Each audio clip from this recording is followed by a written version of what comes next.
नमस्कार, जय महादेव। मैं हूं एस्ट्रोलॉजर कृष्णा शर्मा। आप सबका बहुत बहुत स्वागत है मेरा यूट्यूब चैनल ज्योतिष टॉक। मेरे चैनल को सब्सक्राइब करना, लाइक करना, शेयर करना बिल्कुल ना भूलें। बेल आइकॉन जरूर दबा दीजिएगा, वीडियो की नोटिफिकेशन आपको प्राप्त होती रहेगी। आज का जो हमारा टॉपिक है वो ये है, वो कौन सी 4 घटनाएं हैं जिसका विवरण बहुत पहले ही हो गया था। उसी पर चर्चा करने से पहले, शुरुआत करने से पहले कहेंगे हमारे वीडियो के अंत तक जरूर बने रहिएगा। चलिए शुरुआत करते हैं। एक समय शनिदेव ने सोचा कि जो पांडव है, जो अज्ञातवास लेकर वन में घूम रहे हैं, अज्ञातवास उनको मिला हुआ था, वो अज्ञातवास लेकर वन में घूम रहे हैं छुपते हुए।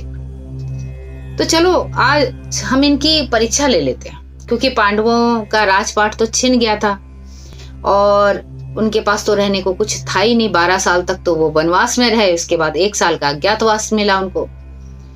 तो वो छुपने की जगह भी इधर उधर घूम रहे थे, जंगल में चले जाते हैं। शनिदेव की दृष्टि पड़ती है तो वो सोचते हैं इनमें 5 में देखते हैं सबसे ज्यादा विद्वान कौन है, चल के देखा जाए। वहां पहुंचते हैं तो क्या करते हैं, अपनी माया जाल से एक महल बनाते हैं। उस महल के 4 कोने होते हैं, पूरब, पश्चिम, उत्तर, दक्षिण। उस चारों कोनों में विचित्र विचित्र घटनाएं छुपी होती हैं। अब तभी वहां से पांडव जब निकले, उन्होंने देखा इतना भव्य, इतना सुंदर, इतना अलौकिक खूबसूरत महल देखकर उनके मन में आया, ये आखिर ये वन में इतना सुंदर महल आया कहां से। उसको देखने की उनकी लालसा जागी। तो लालसा सबसे पहले किसकी जागी? तो भीम की जागी। भीम ने कहा युधिष्ठिर से कि युधिष्ठिर भाई, मैं जो हूँ इस महल को देखना चाहता हूँ, मैं जाना चाहता हूँ। उन्होंने कहा नहीं मत जाओ, नहीं मैं जाना चाहता हूँ। ठीक है, तुम जाना चाहते हो तो जाओ। अंदर जाते हैं महल में। तो युधिष्ठिर जैसे ही वहां पहुंचते हैं, भाई शनिदेव ने तो माया जाल से अपना महल बनाया था, खुद द्वारपाल बनकर उस महल के बाहर बैठे होते। तो भीम जो है उस द्वारपाल के पास जाके क्या कहता है, उस द्वारपाल के पास जाके बोलते हैं कि भाई द्वारपाल, मुझे जो है इस महल में जाना है। भीम पहचान नहीं पाए थे शनिदेव को, क्योंकि उन्होंने अपना भेष बदला हुआ था। तो द्वारपाल यानी कि बने जो शनिदेव थे, उन्होंने कहा देखो अंदर तो तुम जरूर जाओ, मगर वहां पर सिर्फ एक ही कोने में जा सकते हो।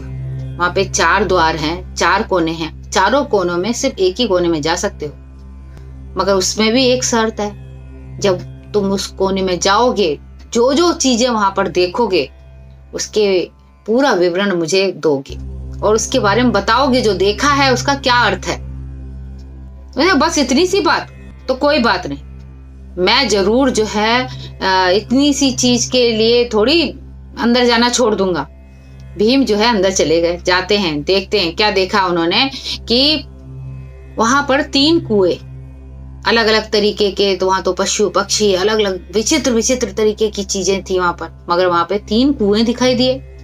3 कुओं में जो सबसे बड़ा कुआं था, उसके आसपास 2 छोटे कुएं थे। जब 3 कुएं में बड़े कुएं में उफान आता तो दोनों छोटे कुएं पानी से भर जाते थे। मगर जब छोटे कुओं में उफान आता था तो बड़े कुएं का पानी भी सूख जाता था। भीम समझ नहीं पाया। उसने कई बार देखा, सोचा आखिर ये कैसे हो रहा है कि बड़े कुएं में जब उफान आता है तो दोनों कुएं का पानी भर जाता है, और जब छोटे कुएं में उफान आता है तो बड़े कुएं का पानी क्यों सूख जाता है।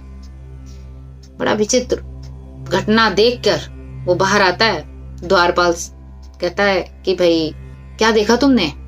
तो भीम कहता है कि भाई मैंने ऐसे ऐसे देखा, 3 कुएं देखे।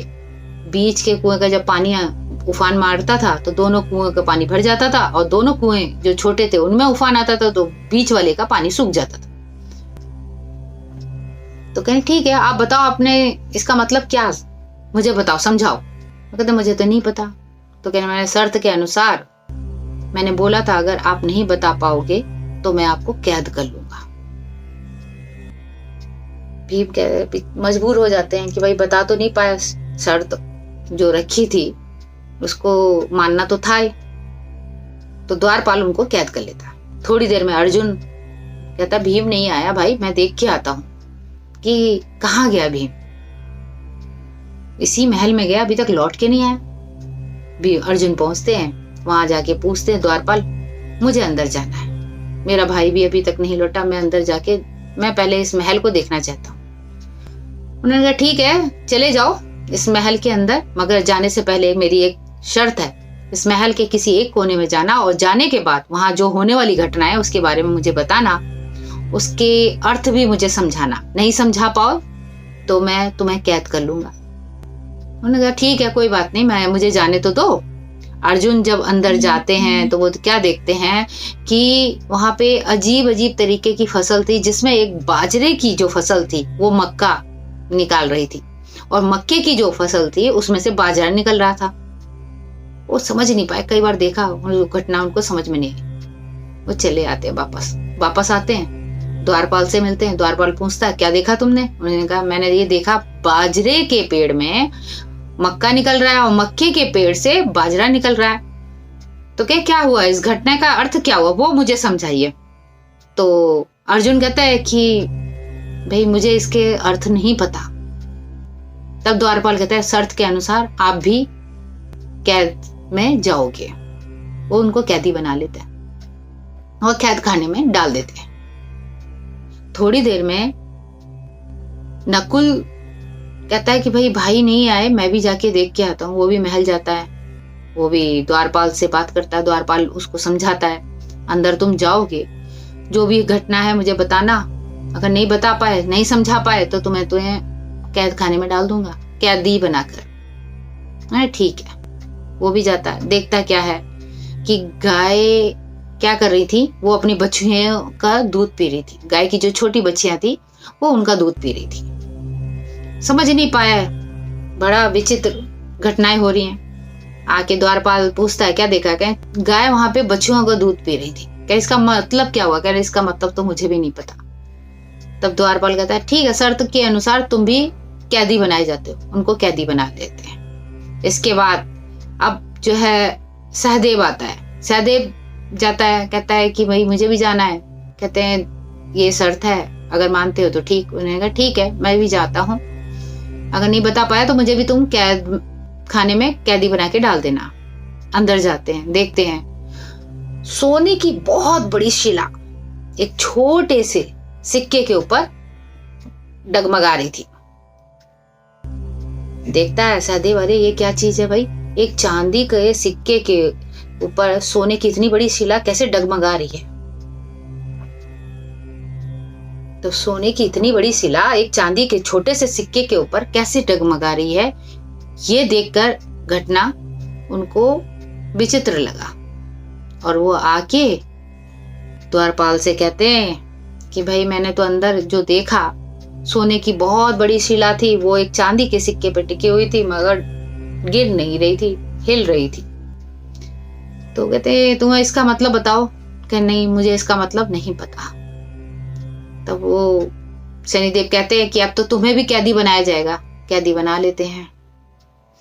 भाई इतने चारों भाई उस महल में गए और चारों के चारों कैदी हो गए, वापस नहीं लौटे। बहुत टाइम हो गया। तब युधिष्ठिर ने कहा कि अरे मेरे भाई अभी तक लौटे नहीं, मुझे अब जाना ही पड़ेगा इस महल के अंदर। अंदर जाते हैं, द्वारपाल फिर मिलता है, कहता है कि मुझे पहले आप वचन दो कि जो भी अंदर से चीजें आप देखोगे उसके बारे में आप जो है मुझे पूरा विवरण बताओगे, उसकी व्याख्या करोगे और फिर आप कैदी बनाए जाओगे और किसी बात से आप मुकरोगे नहीं। तो कहते हैं युधिष्ठिर कहते हैं नहीं मैं उनमें से नहीं हूँ और मुझे जाने दो। मैं आपसे एक चीज और कहना चाहूंगा कि मुझे चारों कोनों को देखने देना।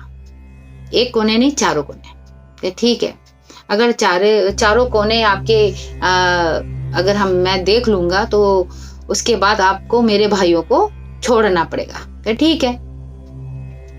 युधिष्ठिर चारों कोनों में जाते हैं, देखते हैं, फिर इसके बाद आते हैं, कहते हैं अब तो मेरे भाइयों को बुलाओ। जिसने सबसे पहले कोना देखा वो भीम था।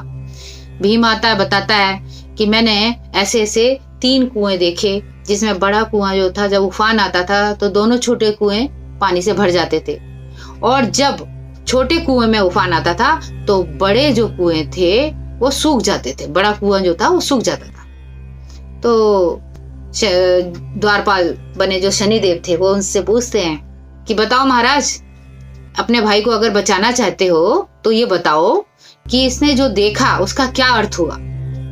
तब युधिष्ठिर कहते हैं ये जो है कलयुग में होने वाली घटनाओं के संकेत हैं, क्योंकि आने वाले समय में कलयुग में ये चीजें होने वाली हैं, ये उसके संकेत हैं। तो ये द्वार में जो उन्होंने देखा, भीम ने जो देखा, उसका अर्थ ये है कि कलयुग में एक पिता जो है अपने 2 पुत्र को पाल सकता है, संतानों को पाल सकता है, मगर 2 पुत्र अपने एक पिता को नहीं पाल सकते। ये उस घटना का संकेत है। शनिदेव प्रसन्न हुए, उन्होंने कहा अच्छी बात है। उन्होंने दूसरे भाई को बुलाया, अर्जुन को। अर्जुन आता है, अर्जुन से पूछा जाता है भाई तूने क्या देखा वहां पर, भाई बता दे। तो युधिष्ठिर कहता है भाई बताओ क्या देखा आपने। तो युधिष्ठिर को अर्जुन बताता है कि भाई मैंने वहां पर देखा कि एक पेड़ जो बाजरा का है, बाजरे की जो फसल है उसमें से मक्का निकल रहा है और मक्के की फसल से बाजरा निकल रहा है। अब शनिदेव बोलते हैं कि अब बताओ महाराज ये मतलब क्या है, इसका अर्थ क्या है, इसको भी समझाओ।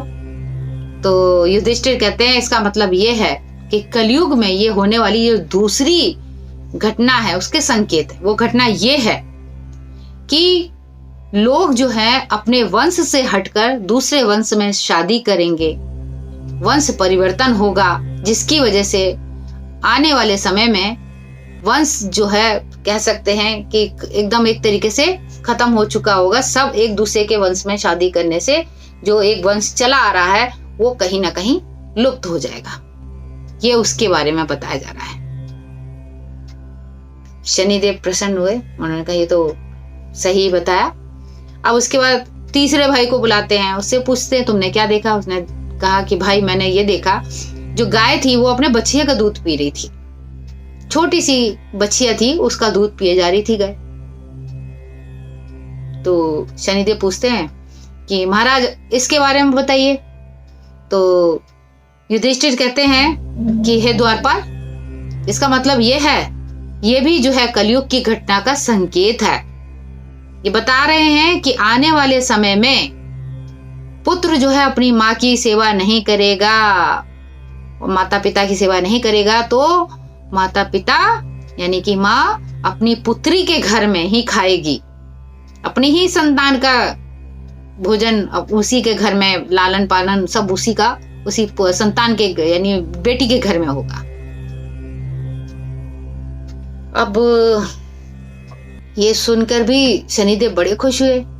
उन्होंने भीम को छोड़ा, अर्जुन को छोड़ा और इसके बाद नकुल को छोड़ा। अब बारी आई सहदेव की। अब जब सहदेव की बारी आई तो सहदेव से पूछा गया भाई तुमने क्या देखा। सहदेव ने कहा कि भाई मैंने बहुत बड़ा वहां पे सोने का एक शिला देखा। जो सोने की जो शिला थी वो एक छोटे से चांदी के सिक्के के ऊपर टिकी हुई थी। अब द्वारपाल बोलते हैं हाँ महाराज बताइए इसका मतलब क्या हुआ। तो युधिष्ठिर कहते हैं कि इसका मतलब ये हुआ कि ये भी कलयुग की चौथी घटना होगी कि पाप इतना जबरदस्त होगा, इतना बड़ा होगा, वो धर्म को दबाने की कोशिश करेगा, मगर धर्म कभी भी दबेगा नहीं। वो डावाडोल जरूर होगा मगर दबेगा नहीं। चाहे तिल मात्र क्यों ना बच जाए मगर धर्म बचेगा जरूर। इसीलिए जो पाप है वो उसके ऊपर टिका जरूर है, उसको दबाने की कोशिश करेगा मगर धर्म कभी दबेगा नहीं। तब शनिदेव ने प्रसन्न होकर उनको अपना दर्शन दिया, प्रत्यक्ष दर्शन दिया और बोला कि युधिष्ठिर मैं तुम्हारी बातों से बहुत प्रसन्न हूं और बहुत ही जल्द तुम्हारे ऊपर जो सारे संकट के बादल हैं जल्दी हटने वाले हैं। ऐसा कहकर शनिदेव वहां से चले गए। मगर जाते जाते उन्होंने ये जो परीक्षा ली थी पांडवों की, उनके जरिए ये जरूर बता दिया कि कलयुग में ये 4 घटनाएं जरूर होंगी जो आज दिखती हैं और हो भी रही हैं।